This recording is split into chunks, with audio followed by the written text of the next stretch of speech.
Hello dear students, good evening. जय श्री श्याम, जय भोलेनाथ, राधे राधे। स्वागत है आप सभी का। एक बार फिर से आप सभी का मैं स्वागत करता हूँ विके एजुकेशन के इस ऑनलाइन प्लेटफॉर्म पर। और डियर स्टूडेंट्स, जैसा कि आप सभी को पता है, प्रेजेंटली अपने जो टॉपिक चल रहा है वो सिंथेसिस का चल रहा है।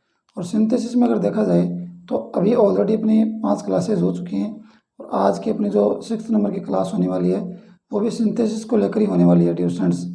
जैसा कि ऑलरेडी हम कर चुके हैं, जैसे सिंपल और कंपाउंड और कॉम्प्लेक्स सेंटेंस के की थ्योरी हम कर चुके हैं और उनसे रिलेटेड एग्जांपल भी हमने किए हैं। आज की अपनी जो क्लास होगी उस क्लास में अगर बात करें तो आज क्लास अपने होने वाली है डियर स्टूडेंट्स मिक्स सेंटेंस की। यानी देखा जाए तो एक और अगर कहें कि सिंपल कंपाउंड और कॉम्प्लेक्स के बाद में एक और अगर कोई स्टेप आती है तो वहाँ पर हम बात करेंगे मिक्स सेंटेंस की। उसमें हम कंपाउंड और कॉम्प्लेक्स दोनों की थ्योरी वहाँ पर हम अप्लाई करेंगे और दोनों से रिलेटेड जो भी कंजक्शन वर्ड होते हैं उन दोनों को एक साथ एक ही सेंटेंस में यूज करते हुए हम सिंथेसिस करने की कोशिश करने वाले हैं डियर स्टूडेंट्स। तो आज की जैसी क्लास ऑलरेडी अपनी जो भी क्लास हुई है काफ़ी इंपॉर्टेंट रही है सिंथेसिस के हिसाब से, लेकिन आज की क्लास वैसे भी काफ़ी इंपॉर्टेंट रहने वाली है आपके लिए, क्योंकि आज की क्लास में हम सिंथेसिस का टॉपिक कंप्लीट करने वाले हैं। मिक्स्ड सेंटेंस के थ्रू आज अपना सिंथेसिस का टॉपिक कंप्लीट हो जाएगा। इसके साथ ही आज की क्लास में हम अपने इस एक चार्ट के द्वारा सिंथेसिस के जो भी अपने पार्ट हैं जिसमें अपने सिंपल सेंटेंस है, कंपाउंड है, कॉम्प्लेक्स है या मिक्स सेंटेंस है, तो सभी को सिंथेसाइज करने की जो प्रोसेस होती है या जो भी वहाँ पर थ्योरी हमने अब तक अप्लाई की है उन सभी को हम बाई चार्ट हम एक चार्ट के थ्रू हम समझने वाले हैं। एक चार्ट आपके सामने प्रेजेंट किया जाएगा। इसके साथ साथ आपको कुछ एग्जांपल्स भी इस क्लास के अंदर देखने को मिलेंगे जिनको हम आज अटेम्प्ट करने वाले हैं, चाहे वो सिंपल सेंटेंस को सिंथेसाइज करना हो या फिर कंपाउंड कॉम्प्लेक्स को करना हो। तो कुछ सेंटेंस आपको एक्सरसाइज के लिए भी यहाँ पर देखने को मिलेंगे। तो काफ़ी इंपॉर्टेंट आज की क्लास रहने वाली है स्टूडेंट्स। आइए स्टार्ट करते हैं आप अपने आज की क्लास को और देखते हैं कि आज की अपनी क्लास में क्या कुछ नया है। आइए, जैसे कि आप ऑन बोर्ड देख सकते हैं डियर स्टूडेंट्स, आज का हमारा जो टॉपिक रहने वाला है उसकी बात करेंगे और वो है कंपाउंड कॉम्प्लेक्स सेंटेंस। क्या है डियर स्टूडेंट्स? कंपाउंड कॉम्प्लेक्स या फिर इसी को हम क्या बोलते हैं? Mix sentence. क्योंकि यहाँ पर जो कंपाउंड कॉम्प्लेक्स है आपको पता चल रहा होगा कि यहाँ पर कंपाउंड और कॉम्प्लेक्स दोनों के कहीं ना कहीं कंजक्शन वर्ड यहाँ पर यूज होने वाले हैं और उन्हीं को कंपाउंड और कॉम्प्लेक्स के सेंटेंस एक साथ अगर मर्ज होते हैं उनका सिंथेसाइज किया जाता है तो उसी को हम बोलते हैं मिक्स सेंटेंस। क्या बोलते हैं डियर स्टूडेंट्स? उसी को मिक्स सेंटेंस बोला जाता है। देखिए किस प्रकार से ये इसमें थ्योरी काम करने वाली है। अगर मैं कंपाउंड या कॉम्प्लेक्स सेंटेंस की बात करूं या मिक्स सेंटेंस की बात करूं तो यहाँ पर मेरे जो रह रहा है इसकी थ्योरी रहने वाली है उसमें देखा जाए तो 2 और मोर मेन क्लाउज प्लस 1 और मोर सबऑर्डिनेट क्लाउज। देखिए आप किस प्रकार से इसमें काम करेंगे, लेकिन इससे पहले आप नीचे वाला जो मैंने यहाँ पर पॉइंट बनाया उसको देखिए, आपको समझ में आ जाएगा। 1 कंपाउंड सेंटेंस, देखिए क्या हो जाएगा dear students? 1 compound sentence. Compound sentence में हमने बात की थी, कंपाउंड सेंटेंस में क्या होना चाहिए? 2 मेन क्लाउज होंगे। क्या होंगे डियर स्टूडेंट्स? 2 मेन क्लाउज यहाँ पर होंगे। 2 मेन क्लाउज कम से कम होने वाले हैं, यानी 2 प्लस 2 या 2 प्लस आपके मेन क्लाउज होने वाले हैं कंपाउंड सेंटेंस में। ये हमने डेफिनेशन ऑलरेडी पढ़ी है। तो यही ऊपर लिख रखा है 2 और मोर मेन क्लाउज या प्रिंसिपल क्लाउज, यानी नीचे जो मेन कंपाउंड की बात हमने की है मेन कंपाउंड सेंटेंस प्लस 1 और मोर सबऑर्डिनेट क्लॉज। सबऑर्डिनेट क्लॉज का मतलब आप जानते हैं डियर स्टूडेंट्स, इसी को डिपेंडेंट क्लॉज भी बोलते हैं और सबऑर्डिनेट क्लॉज जो बना होता है सबऑर्डिनेट क्लॉज उसको डिपेंडेंट क्लॉज बोलते हैं। इसके साथ साथ कंपाउंड जो सेंटेंस है उसके साथ वो क्या होगा? सिंथेसाइज होगा, उसको मर्ज किया जाएगा। तो कंपाउंड सेंटेंस की डेफिनेशन अगर देखा जाए तो हमने ऑलरेडी देखी है। इसमें क्या होगा? इसमें 2 या 2 से ज़्यादा अपने मेन क्लाउज या प्रिंसिपल क्लाउज रहने वाले हैं। इसके साथ एक कम से कम एक होगा या एक से ज़्यादा भी हो सकते हैं सबऑर्डिनेट क्लाउज या फिर इंडिपेंडेंट क्लाउज, इसमें हम इसको यूज करने वाले हैं। ये चीज़ आपके ऊपर लिख रखी है, आप देख सकते हैं यहाँ पर 1 कंपाउंड सेंटेंस का मतलब हो गया 2 या 2 से ज़्यादा आपके मेन क्लाउज रहने वाले हैं। तो देखिए 2 और मोर मेन क्लाउज या प्रिंसिपल क्लाउज या फिर इंडिपेंडेंट क्लाउज बोल सकते हैं आप। तो जैसा नीचे लिख रखा है कंपाउंड सेंटेंसेस में एक होगा जिसमें 2 या 2 से ज़्यादा मेन क्लाउज होंगे और एक या एक से ज़्यादा, एक भी हो सकता है और एक से ज़्यादा भी हो सकते हैं, यहाँ पर सबऑर्डिनेट क्लाउज होगा। उसके बाद में ऊपर आप देखें 2 और मोर मेन क्लाउज होंगे और 1 और मोर सबऑर्डिनेट क्लाउज होगा। कहने का मतलब ये है डियर स्टूडेंट्स, इन शॉर्ट कहूँ तो नीचे वाली जो आपको यहाँ पर फॉर्मूला दे रखा है उसी को थोड़ा बोल सकते हैं कि थोड़ा उसको मॉडिफाई करके और ऊपर इसी को लिखा गया है। यानी हमारे पास एक कंपाउंड सेंटेंस होगा और इसके साथ हमारे पास उसी कंपाउंड सेंटेंस के साथ क्या होगा, एक या एक से ज़्यादा अपने सबऑर्डिनेट क्लॉज या डिपेंडेंट क्लॉज उससे मर्ज होने वाले, जुड़ने वाले हैं। इस प्रकार की थ्योरी हम पढ़ेंगे। अब देखिए यहाँ पर देखा जाए तो सब कंपाउंड सेंटेंस की बात करें या फिर टू या फिर मोर मेन क्लॉज या प्रिंसिपल क्लॉज की बात करें तो कंपाउंड सेंटेंस में डियर स्टूडेंट्स हमने पढ़ा है कि वहाँ पर conjunction as a conjunction word हम सबसे पहले फैन बॉयज को यूज़ करते हैं, जिसमें एप का मतलब फॉर होता है। क्या होता है डियर स्टूडेंट्स, यहाँ पर हम बात कर लेते हैं कंपाउंड सेंटेंस की बात करें तो यहाँ पर हमारे पास क्या होता है, एप फोर होता है। उसके बाद में ए का एंड होता है, ये फैन बॉयज है। इसी को हम इसी के थ्रू बनाने की कोशिश करेंगे। अगर कंपाउंड सेंटेंस की बात करते हैं तो फैन बॉयज में एफ से एफ फोर हो जाएगा, ए फोर एंड हो जाएगा। उसके बाद में एन का हो जाएगा नोर, इसके अलावा बी का हो जाएगा बट, इसके अलावा ओ का और, वाई का यट और एस का सो हो जाएगा। ये क्या है, ये फैन बॉय जो अपना वर्ड है उसको इन डिटेल हमने इसको कह सकते हैं एलाबोरेट किया है। इसके एक एक वर्ड का जो हमने इसको एलाबोरेट किया है, इसको समझा है कि ऐप का हम क्या अर्थ लेने वाले हैं। फोर, ए का एंड, एन का नोर, बी का बट, ओ का और, यट वाई का यट और सो का एस का सो, ये सारे के सारे हैं हम एज ए कंजक्शन वर्ड हम कंपाउंड सेंटेंस में काम में लेते हैं। डियर स्टूडेंट्स और भी अपने as a conjunction word use हम करते हैं जब कंपाउंड सेंटेंस को हम सिंथेसाइज करते हैं तो वहाँ पर हम और भी कंजक्शन वर्ड को यूज़ करते हैं। लेकिन ध्यान रखें बेटर तरीका यही है डियर स्टूडेंट्स, जब आप कंपाउंड सेंटेंस में सिंथेसाइज कर रहे होते हैं तो वहाँ पर सबसे अच्छा तरीका यही है कि आप फैन बॉयज में जो भी कंजक्शन वर्ड आते हैं उनसे आप सिंथेसाइज करने की कोशिश करें, क्योंकि लगभग आपके जो होते हैं वो फैन बॉयज में जो भी आपके कंजक्शन वर्ड होते हैं वो आपके से एंड हो, चाहे बट हो, सो, यट या फिर नोर और, उनसे जो भी आपके लगभग सारे सिंथेसाइज हो जाते हैं। तो अगर आपको फैन बॉयज वाला फॉर्मूला अगर याद है तो वहाँ से लगभग आप कंपाउंड सेंटेंस को सिंथेसाइज कर सकते हैं। बाकी अगर आपको कोई थ्योरी या कोई कंजक्शन वर्ड याद ना है तो भी इससे आप बड़े आराम से कर सकते हैं। तो बेटर आपके लिए है कि अगर एग्जाम में अगर इस प्रकार से आप सिंथेसाइज कर रहे हैं किसी सेंटेंस को तो आप फैन बॉयज वाले फॉर्मूले को अपनाएं, ये आपके लिए बेटर होगा, आपके लिए अच्छा है। तो ये ध्यान रखें आप यहाँ पर कंपाउंड सेंटेंस का हम सिंथेसाइज में प्रयोग करेंगे। और कॉम्प्लेक्स सेंटेंस की बात करें तो कॉम्प्लेक्स में आप देख सकते हैं हम रिलेटिव प्रोनाउन का यूज़ करते हैं, WH वर्ड जो अपने होते हैं उनका यूज़ करते हैं। इसके साथ साथ ही हम कुछ रीजन या टाइमिंग को या फिर प्लेस को इंडिकेट करने वाले कुछ और WH वर्ड जैसे वेयर हो गया, आपका विच हो गया, वाई हो गया, इस प्रकार के जो वर्ड होते हैं, वाइल हो गया, ऑल दो हो गया, बिफोर आफ्टर हो गया, ये जितने भी वर्ड्स होते हैं as a conjunction word use होते हैं तो उनका भी हम यूज़ करते हैं जब हम कॉम्प्लेक्स सेंटेंस को सिंथेसाइज करते हैं। कहने का मतलब ये है डियर स्टूडेंट्स कि यहाँ पर कंपाउंड और कॉम्प्लेक्स का मतलब ये है कि एक हमें कंपाउंड सेंटेंस का कंजक्शन वर्ड यूज़ करने वाले हैं और एक में यूज़ करने वाले हम कॉम्प्लेक्स सेंटेंस का, और कॉम्प्लेक्स और कंपाउंड दोनों के कंजक्शन वर्ड यूज़ होंगे। और क्योंकि दो कंजक्शन वर्ड आप यूज़ करेंगे तो कम से कम हमारे पास 3 सेंटेंस होने वाले हैं। उन 3 में से आपके क्या होंगे, उन 3 में से आपके 2 मेन क्लॉज होने वाले हैं और 2 मेन क्लॉज तो होंगे। उसके बाद में अगर देखा जाए तो आपका एक या एक से ज़्यादा, एक भी हो सकता है, एक से ज़्यादा भी हो सकता है, वो सबऑर्डिनेट या इंडिपेंडेंट क्लॉज रहने वाला है। देखिए तो देखिए अगर 2 आपके मेन क्लॉज हैं तो एक इंडिपेंडेंट क्लॉज या एक आपका डिपेंडेंट क्लॉज रहने वाला है। तो आप देख सकते हैं किस प्रकार से यहाँ पर हम एग्जाम्पल के थ्रू उनको करेंगे। देखिए आई वेंट, ये एग्जाम्पल आपके सामने दे रखे हैं, देखिए किस प्रकार से कर रखा है इसमें। I went to market and, ये देखिए एंड दे रखा है आपको, और एंड क्या है, एंड आपको जो है फैन बॉयज वाला जो फॉर्मूला है उसके अकॉर्डिंग फैन बॉयज में जो ए आता है वो एंड को क्लैरिफाई कर रहा है। तो और एंड का आपका जो कंजक्शन वर्ड होता है वो कहाँ आता है, वो आपका कंपाउंड सेंटेंस को सिंथेसाइज करने के काम में आता है। तो आप देख सकते हैं कि यहाँ पर एंड जो कंजक्शन वर्ड है वो आपका यूज किया गया कंपाउंड सेंटेंस से, या कंपाउंड सेंटेंस को सिंथेसाइज करने के लिए यूज किया गया है।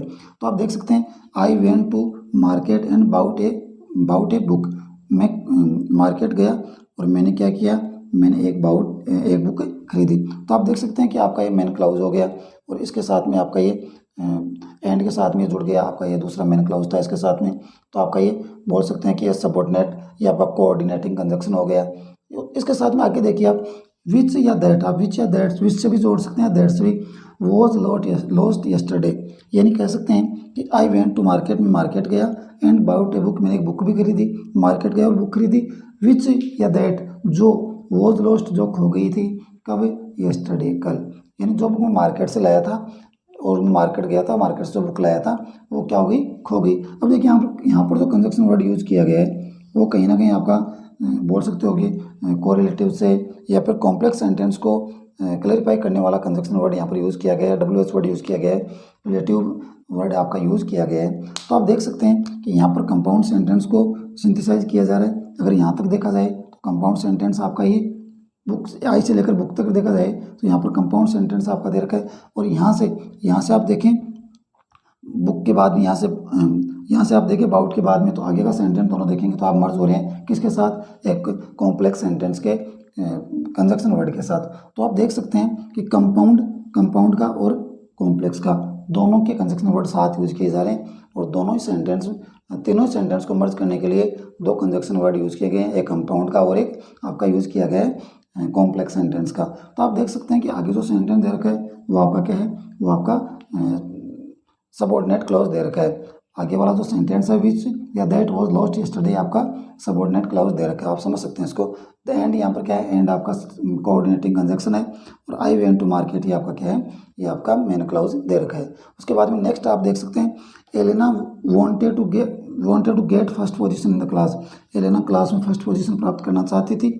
सो ये देखिए एक बार फिर से आप सो आ गया है। सो क्या है? सो दर्शाता है कंपाउंड सेंटेंस को।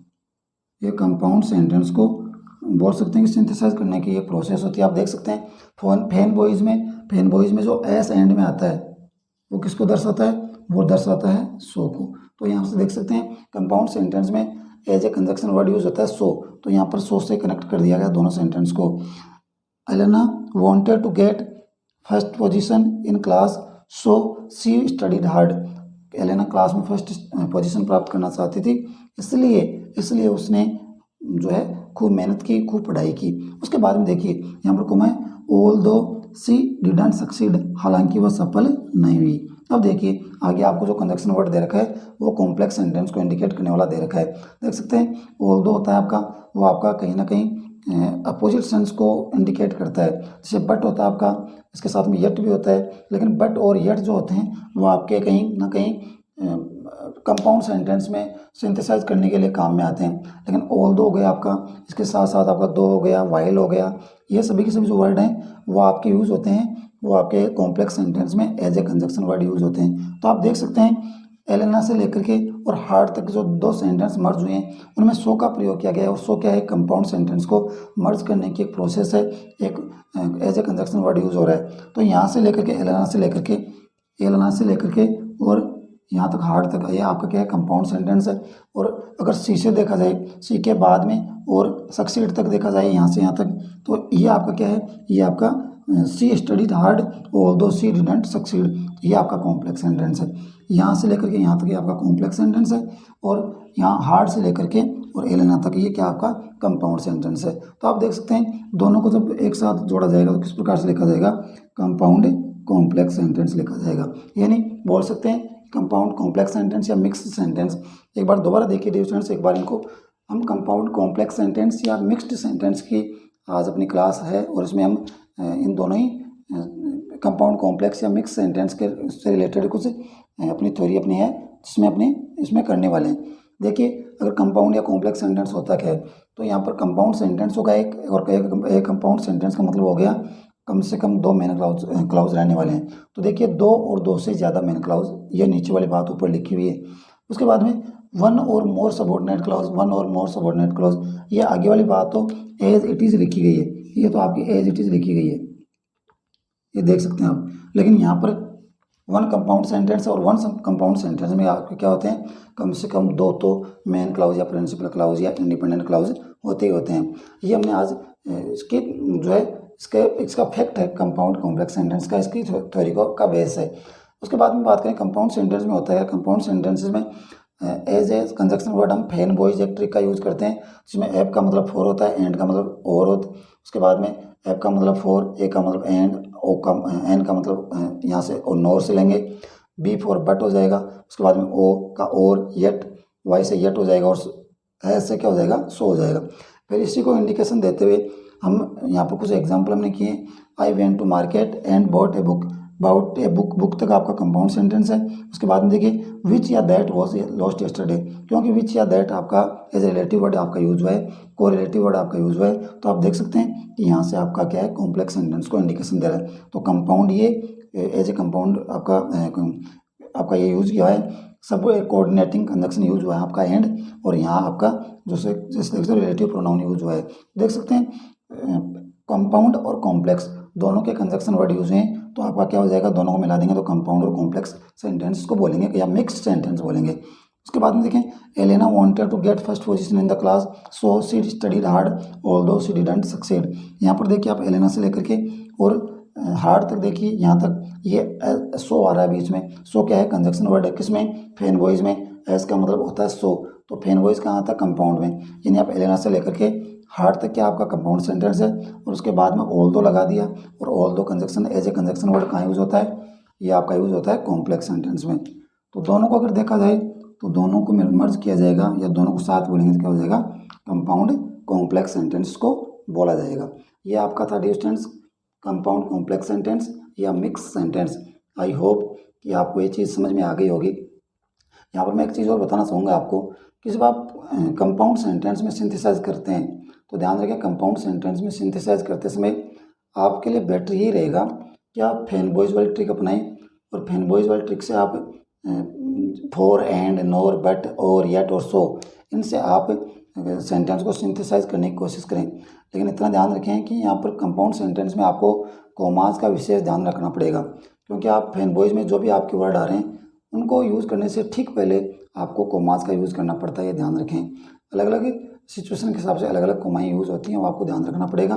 बाकी ज़्यादा इतने हार्ड है नहीं, जितना हम समझ लेते हैं इसको। तो I hope dear students compound complex sentence या मिक्स सेंटेंस आपको समझ में आ गया होगा, इसकी थ्योरी आपको समझ में आ गई होगी किस प्रकार से ये आपका यूज़ होता है।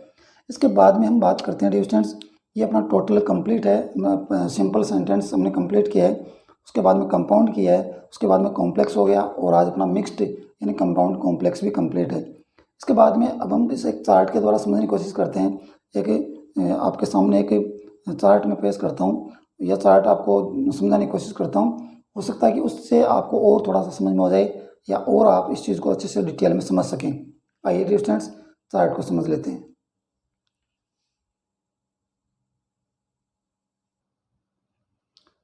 अब देखिए डियर स्टूडेंट्स, अब हम बात करते हैं अपने सिंथेसिस ऑफ सेंटेंस में, और क्योंकि ऑलरेडी हमने simple sentence, compound sentence, complex और फिर उसके बाद में कंपाउंड कॉम्प्लेक्स यानी मिक्स सेंटेंस को हमने कंप्लीट कर लिया है। और अभी जैसा कि आप ऑन बोर्ड देख सकते हैं, अब हम बात करने वाले हैं सिंपल, कंपाउंड और कॉम्प्लेक्स सेंटेंस को या मिक्स सेंटेंस को हम बाई चार्ट समझने की कोशिश करते हैं, ताकि जो भी आपने जब तक जो चीज़ें पढ़ी हैं वो कम्प्लीटली आपको वो सारी चीज़ें आपको याद रहें और आप इस चार्ट के थ्रू वो चीज़ अपने आंसर्स क्लियर कर पाएँ। देखिए डियर स्टूडेंट्स, बात करते हैं चार्ट की। यहाँ पर बात करते हैं सेंटेंसेस की।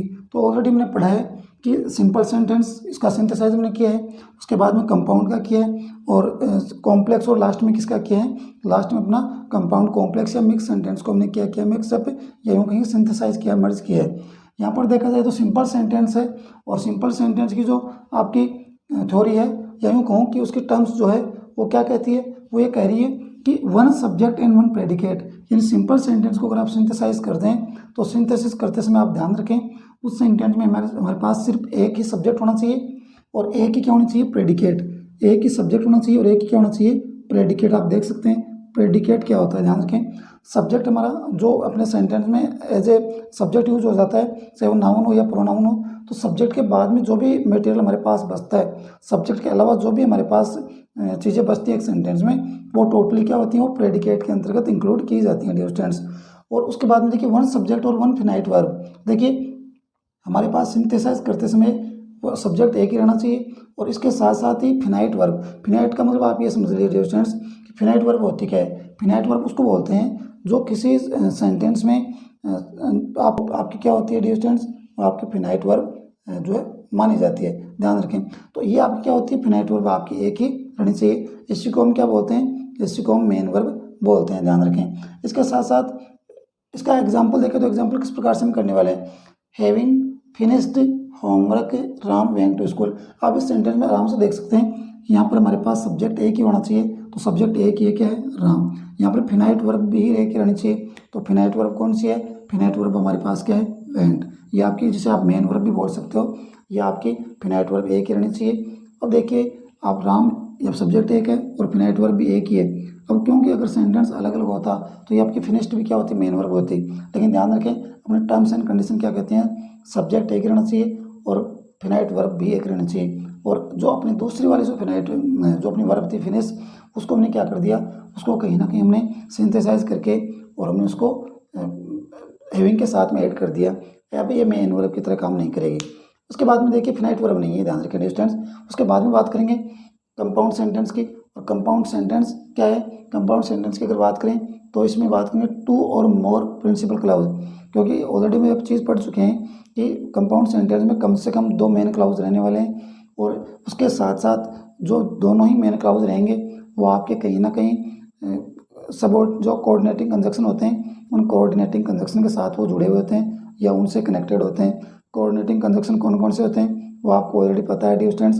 फैन बॉय जो आपकी ट्रिक होती है उसमें आपका फॉर एंड, इसके अलावा नोर, बट, इसके अलावा और येट और लास्ट में सो, ये कुछ हैं जो आपके फैन बॉयज के अकॉर्डिंग आपके कोऑर्डिनेटिव कंजक्शन के अंतर्गत आते हैं। इनसे हम कंपाउंड सेंटेंस को मर्ज करने की या सिंथेसिस करने की हम कोशिश करते हैं, या ध्यान रखें ये अपना सबसे बेस्ट तरीका होता है। इसके अलावा भी अपने कुछ कंजक्शन होते हैं जो अपने कंपाउंड सेंटेंस में यूज़ कर सकते हैं, लेकिन बेस्ट तरीका यही है कि आप इनसे कनेक्ट करें। इसके अलावा आप सेमीकोलन का प्रयोग भी कर सकते हैं, ध्यान रखें कोमाज का इसका कंपाउंड सेंटेंस में यूज़ होता है। इसके साथ साथ सेमीकोलन का भी आप यूज़ करके कंपाउंड सेंटेंसेस बना सकते हैं। देखिए कम इन टाइम, समय पर आइए, और you will be fine. Come in time समय पर आओ, फिर यहाँ पर और, वरना समय पर आओ अन्यथा, या वरना यू विल फाइन यानी तुम्हें जुर्माना तुम पर लग जाएगा। समय पर आओ वरना या अन्यथा तुम पर जुर्माना लग जाएगा। उसके बाद में देखिए कॉम्प्लेक्स सेंटेंस। कॉम्प्लेक्स में क्या है, वन मेन क्लाउज, यहाँ पर एक क्लाउज, मेन क्लाउज एक ही रहेगा। मेन क्लाउज ही आपका क्या होता है, प्रिंसिपल क्लाउज होता है, और इसी को हम क्या बोलते हैं, इंडिपेंडेंट क्लाउज भी बोलते हैं। तो वन मेन क्लाउज यहाँ पर रहेगा, उसके साथ साथ एक और वन और मोर में डिपेंडेंट क्लाउज, एक मेन क्लाउज होगा, ये प्रिंसिपल क्लाउज होगा, और इसके साथ में एक डिपेंडेंट क्लाउज होगा, यानी एक सबऑर्डिनेट क्लाउज रहने वाला है और एक मेन क्लाउज रहने वाला है।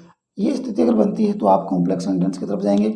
और कॉम्प्लेक्स सेंटेंस में हमारे पास जितने भी टाइम को या रीजन को या फिर बोल सकते हैं स्थिति को या फिर कंपैरिजन को इंडिकेट करने वाले जितने भी कंजक्शन वर्ड होते हैं, इसके साथ साथ अपने WH वर्ड जो रिलेटिव प्रोनाउन की तरह यूज़ होते हैं, वो टोटली हम यहाँ कॉम्प्लेक्स सेंटेंस में as a conjunction word use करते हैं। देखिए this is the boy whom everyone likes, ये वही लड़का है जिसको सभी क्या करते हैं, या हर शख्स जिसको पसंद करता है, जिसको लाइक करता है, ये वही लड़का है।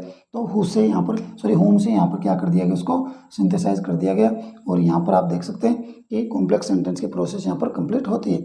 उसके बाद में देखें compound complex sentence, last one क्या है, कंपाउंड कॉम्प्लेक्स सेंटेंस। और यहाँ पर आपको ऑलरेडी मैंने बताया, अभी थोड़ी देर पहले ही बताया था कि टू और मोर मेन क्लाउज, यहाँ पर 2 या 2 से ज़्यादा मेन क्लाउज होंगे, और वन और मोर सबऑर्डिनेट क्लाउज, यानी कम से कम 2 मेन क्लाउज होंगे और कम से कम 2 मेन क्लाउज और कम से कम 1 सबऑर्डिनेट क्लाउज रहेगा। और इसको इस प्रकार से हम बोल सकते हैं कि इसी थ्योरी को हम इस प्रकार से भी बना सकते हैं कि कम से कम 2 सेंटेंस मेन क्लाउज रहेंगे। इसका मतलब क्या हो गया, कम से कम 2 सेंटेंस मेन क्लाउज के कहाँ आते हैं, कंपाउंड सेंटेंस में। तो बोल सकते हैं कि एक मेन कंपाउंड सेंटेंस होगा, एक कंपाउंड सेंटेंस होगा, और उसके साथ में 1 और मोर सबऑर्डिनेट क्लाउज होगा, यानी 2 मेन क्लाउज का मतलब हो गया एक कंपाउंड सेंटेंस। तो 2 और मोर मेन क्लाउज बोल दो या फिर एक कंपाउंड सेंटेंस बोल दो, इसके साथ में जुड़ेगा एक या एक से ज़्यादा सबऑर्डिनेट क्लाउज जुड़ने वाला है।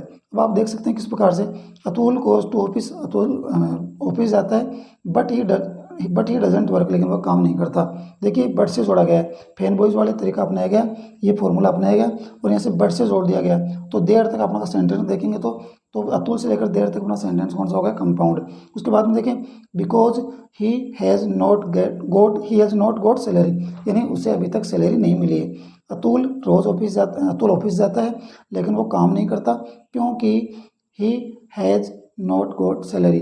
बिकॉज से जोड़ दिया गया, ये रीज़न को क्लेरिफाई कर रहा है, और रीज़न टाइम या फिर आप देख सकते हैं कि कंपैरिजन, पैलेस, इसको सभी चीज़ों को इंडिकेट करने वाले आपके जो वर्ड होते हैं वो एज ए कंजक्शन यूज होते हैं आपके कॉम्प्लेक्स सेंटेंस में। तो देखा जाए तो ये आपका कॉम्प्लेक्स सेंटेंस को इंडिकेट करता हुआ कंजक्शन है, और बट आपका किसका, कंपाउंड का। तो आप देख सकते हैं कंपाउंड और कॉम्प्लेक्स सेंटेंस को आप और इसमें मर्ज किया हुआ है या सिंथेसाइज इसका किया हुआ है। आई होप डियर स्टूडेंट्स कि ये चार्ट आप देख सकते हैं और इस चार्ट को आप अच्छे से समझ सकते हैं। इस चार्ट के थ्रू जो भी आपने जितना भी पढ़ा है वो सारी चीज़ें आपकी रिमाइंड हो जाएंगी, आपको सारी चीज़ें रिवाइज याद आ जाएंगी। एक बार चार्ट का स्क्रीनशॉट लें और उसको बार बार इसको रिवाइज करने की कोशिश करें। आई होप कि आपको बहुत इसमें हेल्प मिलने वाली है इस टॉपिक को समझने में।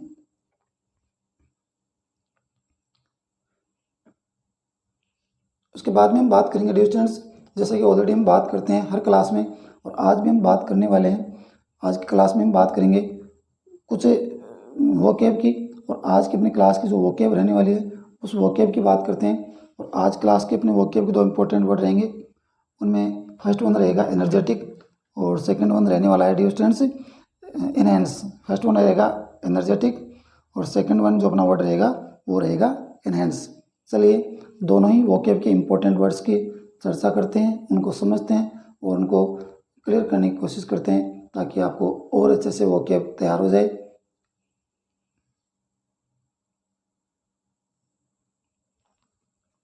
अगर बात करें डियर स्टूडेंट्स आज के वोकेब के दो इंपॉर्टेंट वर्ड्स की, जैसा कि मैंने ऑलरेडी आपको बताया है, फर्स्ट वन अपना जो वर्ड है वो आपका है एनर्जेटिक। फर्स्ट वन क्या है, एनर्जेटिक, और सेकंड वन क्या है, इनहेंस। सेकंड वन क्या है, इनहेंस। फर्स्ट वन की बात करते हैं, एनर्जेटिक जो आपका वर्ड होता है उसको हम क्या बोलते हैं, उसका एनर्जेटिक का अर्थ होता है आपका उत्साही, कर्मठ बोल सकते हो, एक्टिव बोल सकते हो, आप इसे ऊर्जावान बोल सकते हो, फुर्तीला बोल सकते हो। तो ये आपका डायनेमिक होता है। तो एनर्जेटिक का सिनोनिम क्या होता है, डायनेमिक। उसके साथ में बात करेंगे लाइवली, लाइवली के साथ में इसके बाद में आपका आएगा पोटेंट, पोटेंट के बाद में विगर्स हो जाएगा, और विगर्स के बाद में आपका दे रखा है विवेशियस। क्या दे रखा है, विवेशियस। एक बार दोबारा देखें, एनर्जेटिक जो वर्ड है उसके सिनोनिम में बात करेंगे डायनेमिक, लाइवली, पोटेंट, विगर्स और विवेशियस। इसके अलावा आपका एक्टिव भी इसमें आ जाएगा, ध्यान रखें एक्टिव ये वर्ड आपका जो है एनर्जेटिक में ही आ जाएगा। इसके बाद में एंटोनिम की बात करें तो एंटोनिम में कौन कौन से वर्ड इसमें आ जाएंगे, इसमें आ जाएगा लेजी, इसके साथ में लिथार्जिक, लिथार्जिक के बाद में आ जाएगा आपका लिस्टलेस, और लिस्टलेस के बाद में टॉर्पिड और स्लगिश। दोबारा देखें यहाँ पर एंटोनिम क्या है, लार्ज लेजी दे रखा है, लेजी के साथ साथ आपको लिथार्जिक दिया है, लिस्टलेस दिया है, टॉर्पिड और लास्ट में दिया है स्लगिश। ये इंपॉर्टेंट एंटोनिम आपके एनर्जेटिक के।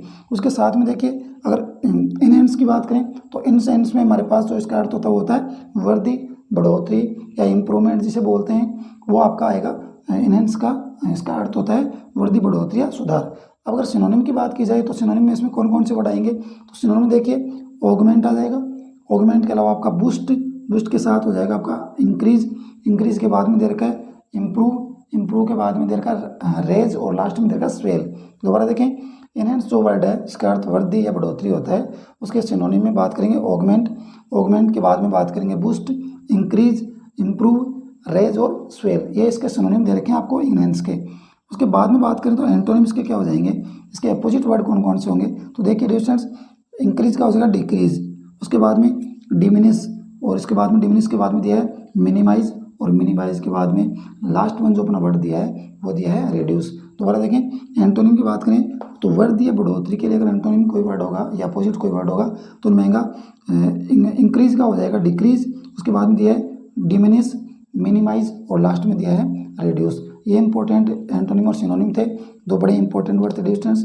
फर्स्ट वन अपना था एनर्जेटिक, और एनर्जेटिक के बाद में सेकंड वन अपना जो वर्ड था वो था अपना बोल सकते हो आप इनहेंस, जिसका अर्थ होता है बढ़ोतरी या वृद्धि, इसको हम बोल सकते हैं, इंप्रूवमेंट इसे बोल सकते हैं, ग्रोथ इसे हम बोल सकते हैं डिस्टेंस।